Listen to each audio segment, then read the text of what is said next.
President Ruto of Kenya, I thank him for his willingness to serve as the lead nation of a UN-backed security support mission.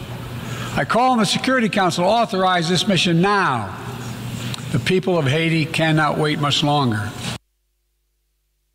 I am delighted that today the Security Council has directly answered this call with UN Security Resolution 2699 of 2023, which mandates the multinational security support mission to reinforce the Haiti National Police with operational support and other joint interventions to enhance its institutional capacity with the aim of increasing its effectiveness in defeating the onslaught of criminal gangs, the rampant violent crime, human arms and drug trafficking, as well as other atrocities. All right, the presidents of the US and Kenya, they are speaking about the same issue and how the United Nations has made that decision. And joining us tonight, we have Joanna LeBlanc from Washington, D.C. She is a former advisor of sitting ambassadors of Haiti to the U.S., but also a former senior official or senior officer of the U.S. Congress on matters Haiti. She'll be helping us understand what is happening on the ground. But also we have in studio Nelson Koech, who is the chairperson of the Defense, Foreign Relations and Intelligence Committee, and Ekuru Aukot, who is the party leader of the Third Way Alliance Kenya. So let's begin here in studio. And Honorable Koech, so start us off and tell us who made this request to Kenya. Thank you, Sam. First of all, today I'm I'm super happy that coming here, I've been looking at the international journals and online media news that have been coming out, and I'm extremely happy that Kenya is hitting all the headlines in the world because of all the good reasons. The Pan-Africanism in our president and this country, today I sit here proud. This on 21st September, when the president spoke before the United Nations Assembly, he asked the United Nations to provide a framework on how Kenya can provide multinational security system to Haiti. Yesterday, there was a vote, 13-4 and 2 absentia from the United Nations Security Assembly. And Kenya decided, and the president stepped forward and said Kenya will lead this multinational operation in Haiti. Right. Just a brief history about Haiti. No, before we go there, so who requested Kenya to do that? It's been a request by the United Nations before. It's been done not only to Kenya. So who it's actually Kenya that stepped. Actually Kenya that stepped forward. There had been a request to Canada. There had been a request to many other countries, but Kenya decided to step forward and take the challenge. Okay, Honorable Aukot, how are you taking this? I think the UN requested, and unfortunately, and I'm sure Mheshimiwa Koech, it's unfortunate that Kenya is finding itself in this kind of situation. Personally, let's be very brutally honest here. The current gangs running Haiti, by the way, I don't know, maybe the other speaker from the US can actually explain. Is it a Haiti? Carry on with what you're comfortable with. Yes. So, you see, the current situation in Haiti is actually being supported by whatever administration is in Haiti right now. So what Kenya is going into is to fight a proxy war. Okay? Secondly, if you look at the... Whose war? Proxy war for who? For the Haitian government or the US. And that's my second point, which is that if you look at the guns that are actually running Haiti right now, they're actually from the US, smuggled through Florida. The guns, you mean? Yes, the guns. You know, the weaponry, the ammunition that's running Haiti right now is from the US. So the US government actually has the opportunity to actually interdict, you know, but they are not doing it. So it's unfortunate that Kenya, and you ask a very fundamental question, Sam, who actually requested for this? It is the US, and if you look at the history of the United Nations, I mean the United States of America, in every country they go into, they leave a big mess. Let's go back to the 1960s. Vietnam War, go to Iraq, Iran, Libya, Somalia, and all those countries. So Afghanistan. So every time the US goes into a country, they cause a mess, they want somebody else to clean it. I don't even think Kenya has the capacity, in my view, to be able to clean the mess. Remember, we are going to deal with about... and by the way... We'll get deeper into the details. Let's first of all establish and hear from Joanna, because she is a Haitian citizen living in the US. I bet also a US citizen. And you've done quite a lot of work advising ambassadors of Haiti to the US, but also working at the US Congress. So help us understand, who could have requested Kenya for this assistance? Well, first and foremost, what we're seeing right now is a manifestation of failed U.S. policy towards the Republic of Haiti, as well as bad leadership and bad governance on the Haitian government part. Since 1986, the Haitian government has dealt with severe instability. But unfortunately, we have never seen the security crisis to be this dire in the history of the country. So let me give you guys a little overview of what Haiti stands for. The Republic of Haiti gained its independence in 1804 through a bloody revolution with France, making itself the first Black independent country in the world. And after Haiti gained its independence, a year after, it changed the constitution to make it such that anybody who is Black who were to step foot on Haiti's soil will be considered free. A white man could not own land in the Republic of Haiti, nor be a slave master. So in essence, those types of laws severely undermine the notion of white supremacy, colonialism, and imperialism. Because it's as if, how dare you as a Black nation to not have only gained your independence and free yourself from a superpower, France at the time, but now you want to liberate other Black people from all over the world. So we have to start there. And Haiti has had to pay a price for gaining its independence and for its attempt to liberate Black people from the oppression and suppression of colonialism. But as it relates to who could have possibly asked Kenya to provide security support to the Republic of Haiti, first and foremost, I applaud the Kenyan government for taking this bold stance in providing security assistance to the people of Haiti. The reality is that the situation on the ground is dire.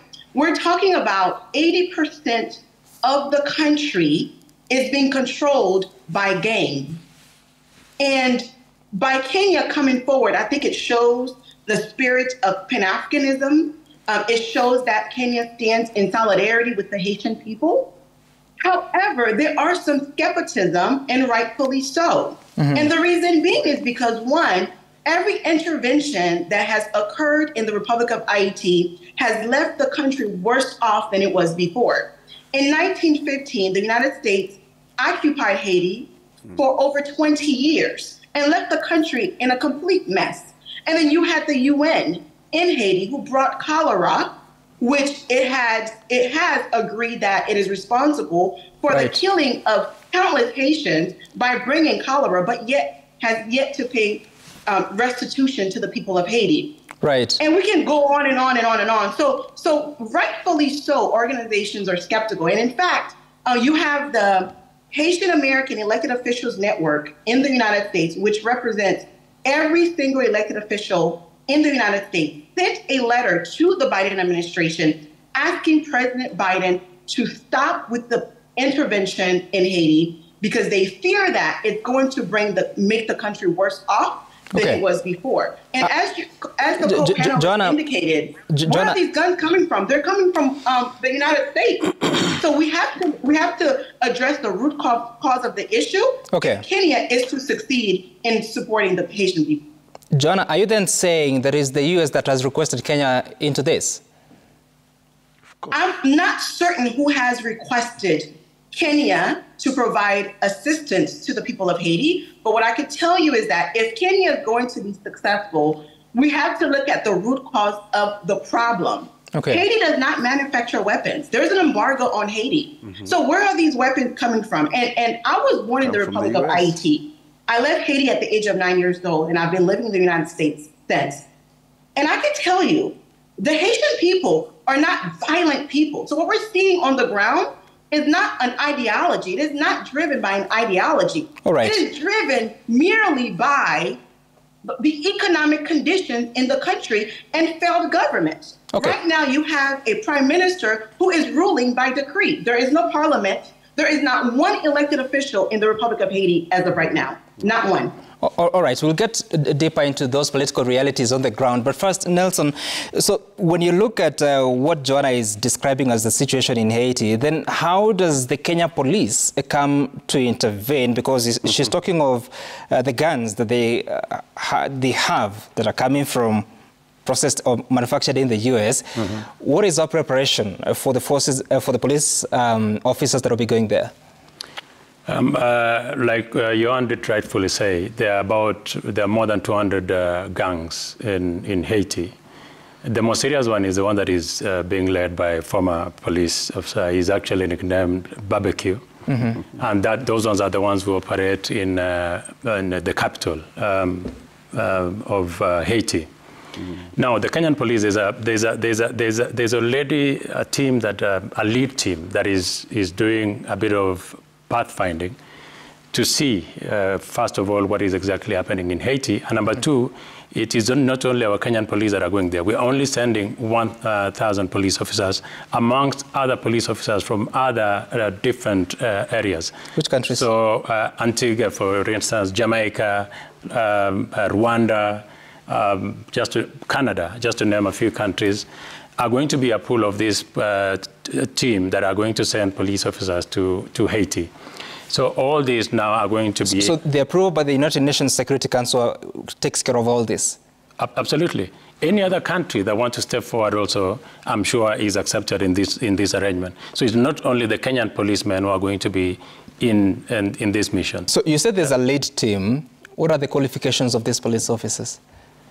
You must remember, Sam, that this is not the first assignment that Kenya is undertaking outside the country. We've undertaken various assignments of this nature before. Of course, maybe not dealing with the gangs, but Kenya has sent missions before to Kosovo, to East Timor, to Liberia, to Southern Sudan, to Somalia. Sure. And Kenya has been largely successful in many of these missions. So definitely, like any other mission, you just do not go into a country without knowing what really happens in that country. And there is a lead team that has gone to ascertain how these other following team will go. So you don't know what units they will come from? The units that are going to be deployed are, of course, the special units in our police force. We have up to... The RDU, the RECA squad, and all the special forces that we have in our Kenya police force. Okay. What do you make of that, deploying police officers? Of course, at the moment, according to the economic survey of 2023, we have about 109,000 police officers, of course, split between women and men. And that's a rate of about one police officer to the rate, to 455 in terms of the population. Are we at that point to afford diplomatic generosity of this magnitude? No, we are not.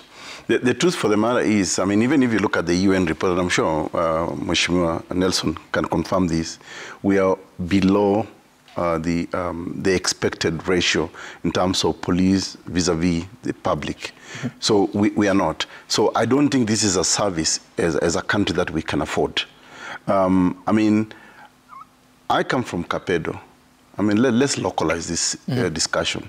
I come from Capedo, and in Capedo, we have serious insecurity issues every day. People are being killed every other day, and we still do not see the intervention from our police, from our security forces. So I think this is an ill-advised decision, and it's unfortunate that the president is being used by the U.S. To try to look like, this thing about Pan-African. You're so firm on being used by the U.S. Yes. How so? How do you know that? Because, you asked the question, even Joanna could not explain, could not answer that question. Who actually has made this demand? It's the U.S. that has made this demand. And they have found an easy person in the president of William Ruto to use him so that, I mean, and if you look at the context of Kenya, Kenya does not even have the capacity, to be honest with you, to fix. Our Kenyan police are so used to running battles with stone throwers, demonstrators and all that, not with gangs like the ones we know in Haiti. Guys who have killed 5 presidents so far, killed a president in a palace, the last president they killed, in a palace. So this is not going to be a walk in the park. And if you look at our capacity and capability to do this, we are not able to do it. And to be honest with you, if you ask me as a Kenyan citizen, is this a service that we can afford to export? We need that service back home. And the truth for the matter is, Kenya is being used. And I go back to the history of the United States of America and France invading any country. They always leave those countries in a mess. Okay. And they have to look for somebody to clean up that mess. I don't think Kenya does not need to go into Haiti. All right. I struggled very much to listen to what C.S. Mutua said. I mean, he talks of God's will, that we are going to do God's will in Haiti. I mean... Joanna, help us understand what the Kenya police will be facing in Haiti. Well, first and foremost, the Haitian National Police, which I understand the Kenyan police force will be working alongside with to provide security to the country, does not have the proper weapons. The gangs in Haiti have more sophisticated weapons than the Haitian National Police. There's that. Secondly, the language barrier. Kenya is in East Africa, speaks Swahili and English. The native language in Haiti is French and Haitian Creole. The vast majority of population speak Haitian Creole. So how is it that the Kenyan police force will be able to communicate with the people that they're there to serve? When I was a senior staffer at the United States Congress, I had made a recommendation to work possibly with a police force from Francophone Africa because of the obvious reasons, the language, the culture, and so on. And then you have the issue of it's very crowded in Port-au-Prince. So how do you properly target your perpetrators, right? And how do you de-weaponize some of these gang members in Haiti? So it's going to be challenging. But again, I think that if the proper structures are in place, which I have not seen laid out by the Haitian government, it is the role of the Haitian government to ensure that Kenya is provided with the perimeters and a framework, and not just Kenya, but also the other forces that will be in Haiti in order for this mission to be successful. And I have not seen that from Prime Minister Ariel Henry so far. So hopefully in the coming days, we will see what perimeters has been set forth to ensure success. And I'll say this again and again.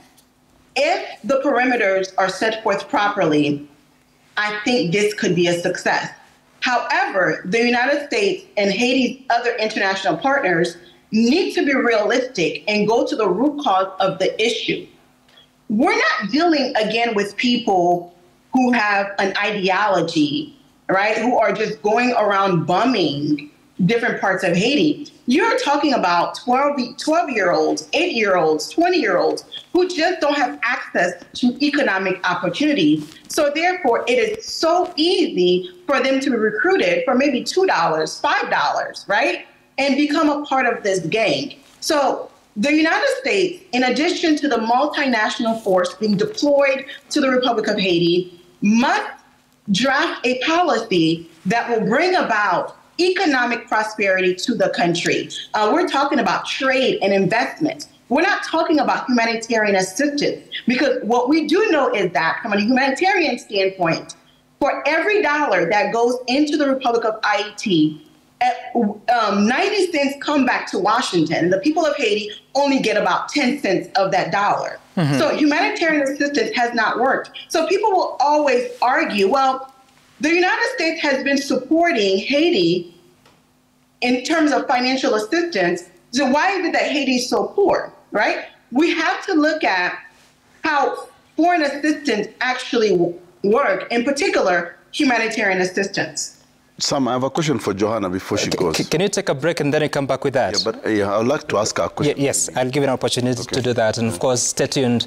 We'll come back to this conversation as Kenya police prepares for that mission after that approval by the United Nations Security Council. Still here. We'll be back shortly with more.